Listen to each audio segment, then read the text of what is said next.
తెలంగాణ రాష్ట్ర ప్రభుత్వం తరఫున వీహబ్ ఇందిరా మహిళా శక్తి సభ్యులందరినీ ఇక్కడికి ఆహ్వానించి ఈరోజు నూతన కార్యక్రమాలు ప్రారంభించడానికి నాతో పాటు నల్గొండ పార్లమెంట్ సభ్యులు రఘువీరెడ్డి గారిని, పరకాల శాసనసభ్యులు రేవూరు ప్రకాష్ రెడ్డి గారిని, IT and industry special chief secretary Sanjay Kumar గారిని, ఇండస్ట్రీస్ మేనేజింగ్ డైరెక్టర్ గుర్రం మల్సూర్ గారిని, సెర్ప్ అండ్ మెప్మా అధికారి దివ్య రాజేంద్రన్ గారిని, అదేవిధంగా తెలంగాణ రాష్ట్ర నలుమూలల నుంచి మా మహిళా సోదరీమణులందరినీ కూడా ఆహ్వానించి ఇంత మంచి కార్యక్రమాన్ని ఏర్పాటు చేసిన వీహబ్ నిర్వాహకులకు మనస్ఫూర్తిగా నేను అభినందనలు తెలియజేస్తున్నా. మహిళా శక్తి, ఇందిరా మహిళా శక్తి 1967లో ఇండియా చైనా యుద్ధం జరిగినప్పుడు మహిళా శక్తిని ప్రపంచానికి శ్రీమతి ఇందిరాగాంధీ గారు చూపించారు. 1971లో పాకిస్తాన్తో యుద్ధం జరిగినప్పుడు శ్రీమతి ఇందిరాగాంధీ గారు మహిళా శక్తిని ప్రపంచానికి నిరూపించారు. స్వతంత్రం వచ్చిన తర్వాత జరిగిన యుద్ధాలలో ఈ దేశాన్ని గెలిపించిన శక్తి మహిళా శక్తి. మహిళా శక్తిని ఎప్పుడు కూడా మా పార్టీ, మా ప్రభుత్వం తక్కువ అంచనా వేయలేదు.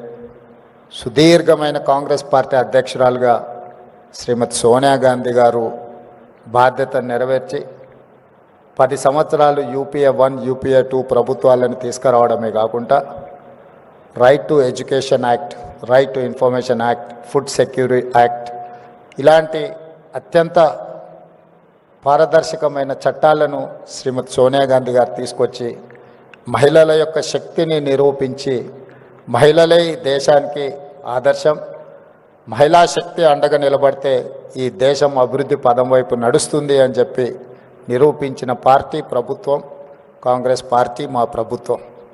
ఈరోజు కూడా మా ప్రభుత్వం ఏర్పాటు చేసిన తర్వాత అప్పటి వరకు నిర్లక్ష్యానికి లోనైన స్వయం సహాయక సంఘాలను ఆర్థికంగా నిలబెట్టాలి. మహిళ ఆర్థికంగా నిలబడితే, ఒక్క మహిళ ఆర్థికంగా నిలబడితే ఆ కుటుంబాన్ని పూర్తి స్థాయిలో ఆర్థికంగా నిలబెడుతుంది. అలాంటి ఒక మహిళ కుటుంబాన్ని నిలబెడితే 1 కోటి మంది మహిళలు తెలంగాణలో ఆర్థికంగా నిలబడి 1 కోటి మంది మహిళలు కోటీశ్వరులు అయితే తెలంగాణనే ఈ దేశానికి ఆదర్శం అవుతుంది. ఈ దేశాన్ని ఆర్థికంగా నిలబెట్టాలి అని అంటే తెలంగాణ రాష్ట్రం $1 ట్రిలియన్ ఎకానమీకి అభివృద్ధి చెందాలి అని అంటే 1 కోటి మంది మహిళల్ని కోటీశ్వరులను చెయ్యాలన్న లక్ష్యంతో ఈరోజు మా ప్రభుత్వం పనిచేస్తుంది. అందులో భాగంగానే ఈరోజు ఇంతమంది మహిళల్ని ఇక్కడికి పిలిపించి ఇక్కడ ఇంత మంచి కార్యక్రమాన్ని ఏర్పాటు చేసి ప్రోత్సహించే పనిచేస్తున్నాం. మీ అందరికీ తెలిసి ఇక్కడికి వచ్చిన మహిళలకు గతంలో మీరందరూ పండుగకు అమ్మగారింటికి వెళ్ళాలన్నా, ఇంకేదైనా కార్యక్రమాలకు అమ్మవారిని దర్శించుకోవాలంటే ఇంట్లో బస్ ఛార్జీలు అడగాలి. ఇంటైనా లేదు అని అంటే మీరు వెళ్ళే పరిస్థితి లేదు. కానీ ఈరోజు తెలంగాణ రాష్ట్రంలో మన ప్రభుత్వం వచ్చిన తర్వాత మహాలక్ష్మి కార్యక్రమం ద్వారా ఈ రాష్ట్రంలో మహిళలు ఎక్కడికి వెళ్ళాలన్నా, అమ్మవారిని దర్శించుకోవాలన్నా, అమ్మగారింటికి వెళ్ళాలన్నా ఆర్టీసీలో మీరు ఎక్కడ చేయి చూపించినా అక్కడ ఆపి మీరు కావాల్సిన దగ్గర దిగడానికి ఆర్టీసీలో ఉచిత ప్రయాణం మా మహిళా సోదరిమణులకు అందించిన ప్రభుత్వం మన ప్రభుత్వం. మహిళలకు ఒక ప్రత్యేక నజరాన శ్రీమతి సోనియా గాంధీ గారు ఇచ్చారు. దాదాపుగా ఇప్పటికీ 16-17 నెలల్లో 5,200 కోట్ల రూపాయలు ఈరోజు ఆర్టీసీకి రాష్ట్ర ప్రభుత్వం చెల్లించడం జరిగింది. మా మహిళలు ఆర్టీసీ ఉచిత బస్సు ప్రయాణం వినియోగించుకోవడం వల్ల ఆడబిడ్డలకు ఒక్కొక్కరికి దాదాపుగా నెలకు 5,000 రూపాయలు ఆదాయం మిగలడమే కాకుండా ఆర్టీసీ కూడా ఈరోజు లాభాల బాటల్లో నడుస్తుంది. గతంలో ఆర్టీసీ నష్టపోయి ఆర్టీసీని ప్రైవేటైజ్ చేస్తారన్నంత ప్రమాదానికి దారితీసింది. ఆనాడు జీత భత్యాల కోసం వాళ్ళు నిరసన తెలిపి బంధులు పాటిస్తే దాదాపుగా 50 మంది కార్మికులు చనిపోవడం జరిగింది. అలాంటి ఆర్టీసీలో 50,000 మంది కార్మికులు ఉన్నారు. ఇవాళ 50,000 మంది కార్మికులు ఆర్టీసీ లాభాల బాటలో నడవడం వల్ల ఆ కుటుంబాలన్నీ కూడా బాగుపడ్డాయి అని అంటే మా ఆడబిడ్డలకి ఈరోజు తెలంగాణ రాష్ట్ర ప్రభుత్వం మహాలక్ష్మి పథకం ద్వారా మీకు ఆర్టీసీలో ఉచిత బస్సు ప్రయాణం అందించడమే ఈరోజు ఆర్టీసీ లాభాల బాటల్లో నడుస్తుంది. ఇదే కాదు, ఈరోజు ఆడబిడ్డలకు 500 రూపాయలకు సిలిండర్ అందించిన ఈరోజు గ్రామీణ ప్రాంతాలలో ముఖ్యంగా తండాలలో గూడాలలో ఉన్న ప్రభుత్వ పాఠశాలలు అమ్మ ఆదర్శ పాఠశాల పేరు మీద పాఠశాల నిర్వహణ పెత్తనం అంతా కూడా ఈ అమ్మల చేతుల్లో పెట్టాం. ఎందుకంటే గ్రామీణ ప్రాంతాలలో చదువుకుంటున్న పిల్లలు వాళ్ళ పిల్లలే, మరి వాళ్ళ పిల్లలు స్వయంగా చదువుకుంటున్న పాఠశాలల నిర్వహణ ఆడబిడ్డల చేతుల్లో ఉంటే బాగుంటుంది అనే ఆలోచనతోటి అప్పటి వరకు ప్రైవేట్ వ్యక్తుల చేతిలో ఉన్న ఈ పాఠశాలల్ని ఈరోజు అమ్మ ఆదర్శ పాఠశాల పేరు మీద ఆడబిడ్డలకి అందుబాటులోకి తెచ్చినాం. ఇదే కాదు, ఈరోజు దాదాపుగా 1,30,00,000 డ్రెస్సులు ప్రభుత్వ పాఠశాలల్లో చదువుకుంటున్న విద్యార్థులకు కుట్టించే బాధ్యత. గతంలో ఇవన్నీ కార్పొరేట్ కంపెనీలకు ఇచ్చేది, కానీ మన ప్రభుత్వం వచ్చిన తర్వాత పాఠశాలల్లో చదువుకుంటున్న ప్రతి విద్యార్థికి బట్టలు కుట్టే కార్యక్రమాన్ని మహిళా సంఘాలకు అందించడం ద్వారా ఈరోజు మహిళల్ని ఆర్థికంగా నిలబెట్టడమే కాదు, స్థానికంగా స్కూళ్ళు తెరిచిన మొదటి రోజే 65 లక్షల డ్రెస్సులు కుట్టి విద్యార్థులందరూ కూడా అందించడం జరిగింది. గతంలో ఎప్పుడు కూడా అక్టోబర్ నవంబర్ వస్తే కానీ వాళ్ళకి బట్టలు ఇచ్చేవాళ్ళం కాదు, కానీ మహిళలకు ఆ బాధ్యత అప్పచెప్తే ఈరోజు సరైన సమయంలో మహిళలు ఈరోజు ఆ పాఠశాలలు ఉండే విద్యార్థులకు బట్టలు స్టిచ్చింగ్ చేసి ఇస్తున్నారు. అదేవిధంగా ఈరోజు పాఠశాలల్లో పెట్టే మధ్యాహ్న భోజన పథకం కావచ్చు, రెసిడెన్షియల్ అండ్ వెల్ఫేర్ స్కూల్స్లో ఎస్సీ ఎస్టీ బీసీ మైనారిటీ, అదేవిధంగా కస్తూర్బా పాఠశాలలో కూడా నిన్నమన్ననే నేను సమీక్ష చేసి అధికారులకు ఆదేశాలు ఇచ్చిన. ప్రైవేట్లో కొనుగోలు చేస్తున్న కూరగాయలు కావచ్చు, పాలు కావచ్చు, ఇతర నిత్యావసర వస్తువులు అన్నిటిని కూడా మహిళా సంఘాల నుంచే కొనాలి, మహిళా సంఘాలను వ్యాపారంలో ప్రోత్సహించాలన్న ఆలోచనతోటి ఈరోజు మహిళలకే అందించడం జరిగింది. ఇంతకుముందు దివ్య రాజేంద్రన్ గారు చెప్పినట్టు పెట్రోల్ వ్యాపారము అని అంటే పెట్రోల్ బంకులు అంటే రిలయన్స్ గుర్తొస్తుంది, సోలార్ పవర్ అంటే అంబానీ గుర్తొస్తాడు. అదానీ అంబానీలు పెట్రోలియం బిజినెస్కు సోలార్ పవర్ బిజినెస్కి మారు పేరైతే ఈరోజు మా ఆడపడుచులకు మీకు పెట్రోల్ బంకులు పెట్టుకునే అవకాశం ఇచ్చే నారాయణపేటలో నూతనంగా ఆడబిడ్డల చేత పెట్రోల్ బంకు నిర్వహించడానికి ఈరోజు మా ప్రభుత్వం అనుమతి ఇచ్చి మిమ్మల్ని ప్రోత్సహించింది. అదేవిధంగా అదానీ చేతుల్లో ఉండే సోలార్ పవర్ ఈరోజు 1000 మెగావాట్ల సోలార్ పవర్ ఉత్పత్తి చేసే ఒప్పందాలని రాష్ట్ర విద్యుత్ శాఖ ద్వారా మహిళా సంఘాలకు ఈరోజు ఒప్పందాలు చేయించి సోలార్ పవర్ ఉత్పత్తి చేసే వ్యాపారాన్ని ఈరోజు ఆడపడుచులకు అందించడం జరిగింది. ఈరోజు అదానీలతో అంబానీలతో పెట్రోల్ బంకుల వ్యాపారం నుంచి మొదలు పెడితే సోలార్ పవర్ జనరేట్ చేసే వ్యాపారాల వరకు ఈరోజు ఆడబిడ్డల చేతుల్లో పెట్టినాం. ఇదే కాదు, ఈరోజు హైటెక్ సిటీ లేకపోతే రాయదుర్గం ప్రాంతం వెళ్తే విప్రో, ఇన్ఫోసిస్, మైక్రోసాఫ్ట్ లేదా మల్టీనేషనల్ కార్పొరేట్ కంపెనీల ఆఫీసులు సంస్థలు ఉన్నాయి. అక్కడ వ్యాపారం చేయాలన్నా చిన్న కొట్టు పెట్టుకోవాలంటే కూడా కోట్ల రూపాయలు కావాలి. అలాంటి హైటెక్ సిటీ పక్కనే 3.5 ఎకరాల స్థలాన్ని ఈరోజు మహిళా సంఘాలకు ఇచ్చి వాళ్ళు ఉత్పత్తి చేసే వస్తువులను అక్కడ మార్కెట్ చేసుకోవడానికి 106 స్టాల్స్ను పెట్టి 3.5 ఎకర్స్ 100 కోట్ల రూపాయలు ఉన్న భూమిని ఈరోజు మహిళా సంఘాలకు ఇందిరా మహిళా శక్తికి ఈరోజు మనం కేటాయించడం జరిగింది. మీరు గర్వంగా మీ ఆఫీస్ అడ్రస్ ఎక్కడా లేకపోతే మీ కార్పొరేట్ ఆఫీస్ ఎక్కడా అని అంటే హైటెక్ సిటీ అని విప్రో, ఇన్ఫోసిస్, మైక్రోసాఫ్ట్ ఎట్లా చెప్పుకుంటుందో మా ఆడబిడ్డలు కూడా మాకు కూడా అక్కడనే ఆఫీస్ ఉంది, మీ ఆఫీసు ఎకరంలోనే ఉంటే మా ఆఫీసు 3.5 ఎకరాలలో ఉందని మీరు మహిళలు గొప్పగా చెప్పుకునేటట్టు ఈరోజు మహిళల ఆత్మగౌరవాన్ని పెంచాలి అని హైటెక్ సిటీలో 3.5 ఎకరాల స్థలం ఇవ్వడమే కాకుండా అద్భుతమైన ఈరోజు మీకు అక్కడ మీ వస్తువులను ప్రదర్శించడానికి అవకాశం ఇచ్చినాం.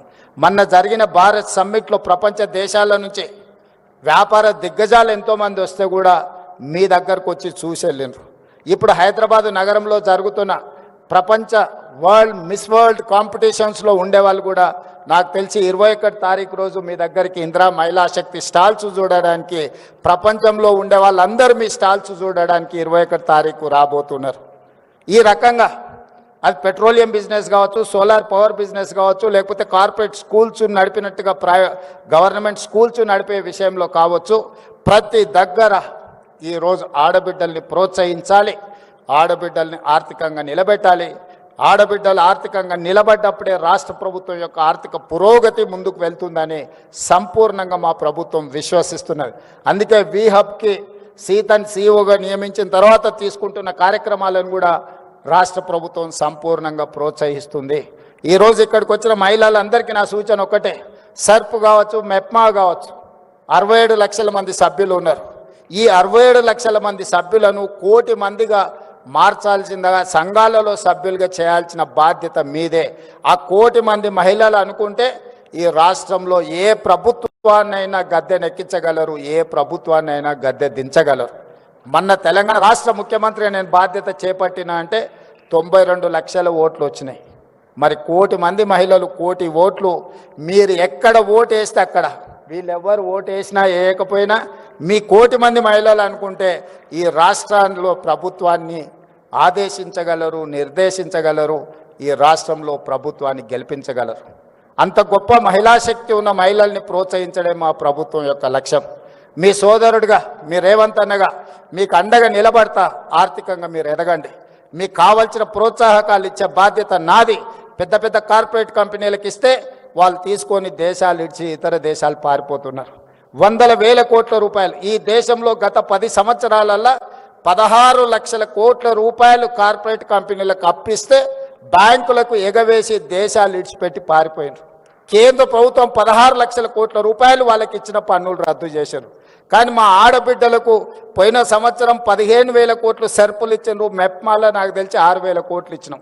పోయిన సంవత్సరం 21,000 కోట్లు ఆడబిడ్డలకు అప్పిస్తే 1 రూపాయి కూడా ఏ బ్యాంకుకి ఎగవేయకుంటే ఈ ప్రపంచంలో కడుతున్న వాళ్ళు, చెల్లిస్తున్న వాళ్ళు, మిత్తితో సహా చెల్లిస్తున్న వాళ్ళు ఎవరైనా ఉన్నారు అని అంటే మా ఆడపడుచులు.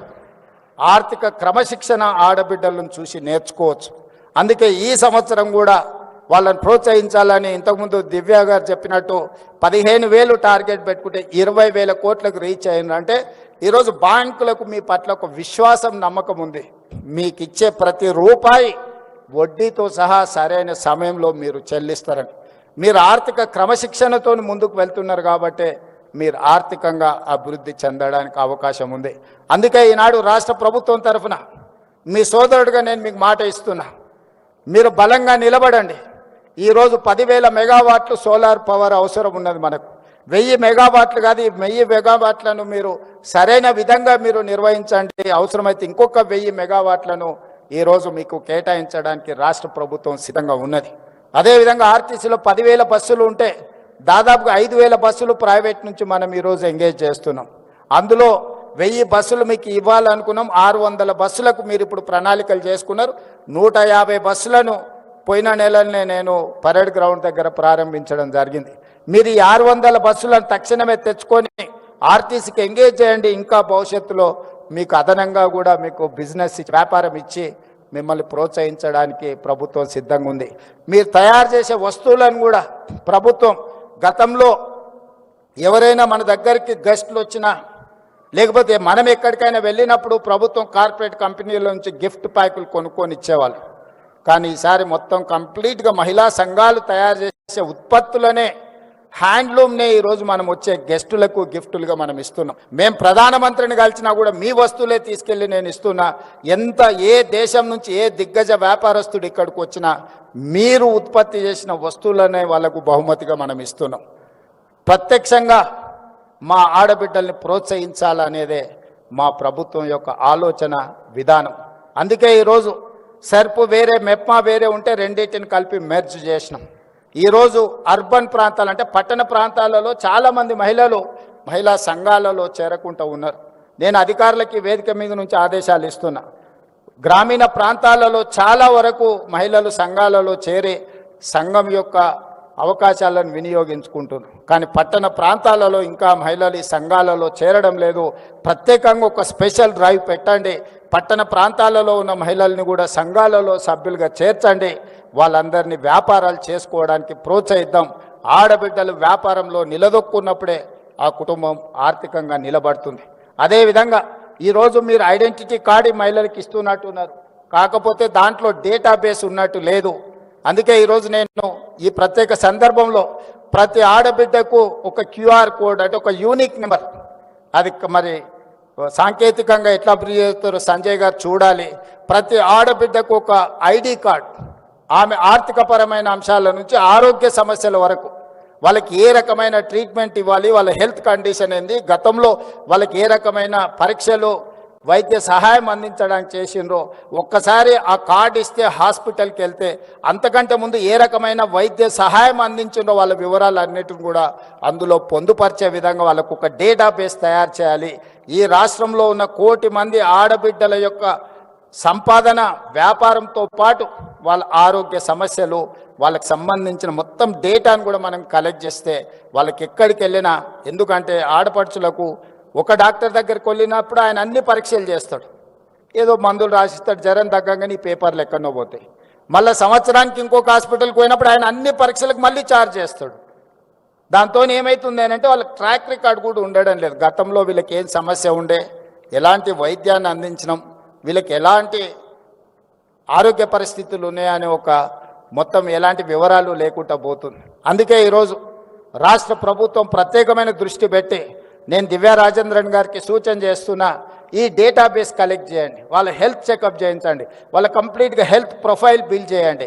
ప్రతి సంవత్సరం ఒకసారి వాళ్ళకు పూర్తి స్థాయిలో ఆరోగ్య పరీక్షలు చేయించగలిగినప్పుడు ఈ ఆడబిడ్డలకు వాస్తవంగా వాళ్ళ ఆరోగ్యం దెబ్బతిన కంటే ముందే మనం నియంత్రించవచ్చు. వచ్చిన తర్వాత వాళ్లకు వైద్య సహాయాన్ని అందించడం కాదు, వాళ్ళకు ఆరోగ్య సమస్యలు రాకుండానే ముందుగానే వాళ్లకు మనము ఆరోగ్యపరమైన సూచనలు చేయడమే కాకుండా అవగాహన కల్పించి వాళ్ళకు అవసరమైన ఆరోగ్య భద్రత రాష్ట్ర ప్రభుత్వం కల్పిస్తుంది. వీటికి సంబంధించి అదేవిధంగా వాళ్ళ వ్యాపారాలను ప్రోత్సహించడానికి కూడా వాళ్ళ ఇండివిజువల్ ఉన్న నైపుణ్యం ఏంది, వ్యక్తులకు కొన్ని నైపుణ్యాలు ఉంటాయి, వాటన్నిటిని కూడా మనం కలెక్ట్ చేసుకోగలిగితే ఆ రంగంలో వాళ్ళని ప్రోత్సహించడానికి అవకాశం ఉంటుంది. ఇవన్నీ కూడా ఆడబిడ్డలను ఈరోజు ప్రోత్సహించడానికి రాష్ట్ర ప్రభుత్వం ప్రయత్నం చేస్తుంది. వచ్చే ఎన్నికల్లో మీ ఓట్లతోనే మళ్ళీ ప్రభుత్వాన్ని ఏర్పాటు చేయాలని మా పార్టీ, మా ప్రభుత్వం అనుకుంటుంది. ప్రతి ఆడబిడ్డను 1 కోటి మందిని ఇందులో సభ్యులుగా చేర్చి ఆ 1 కోటి ఓట్లతోనే రెండోసారి ప్రభుత్వాన్ని ఏర్పాటు చేసి మిమ్మల్ని 1 కోటి మందిని కోటీశ్వర్లను చేసే బాధ్యత తీసుకుంటామని తెలియజేస్తూ మీ అందరి దగ్గర సెలవు తీసుకుంటున్నా. మీ అందరికీ మనస్ఫూర్తిగా ధన్యవాదాలు.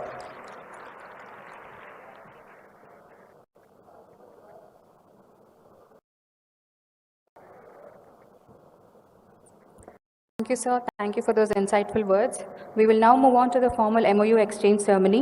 We will start with our program partners. First, may I invite National Stock Exchange Mumbai for implementing financial literacy and skilling programs, Mr. Sriram Krishnan, Chief Business Development Officer.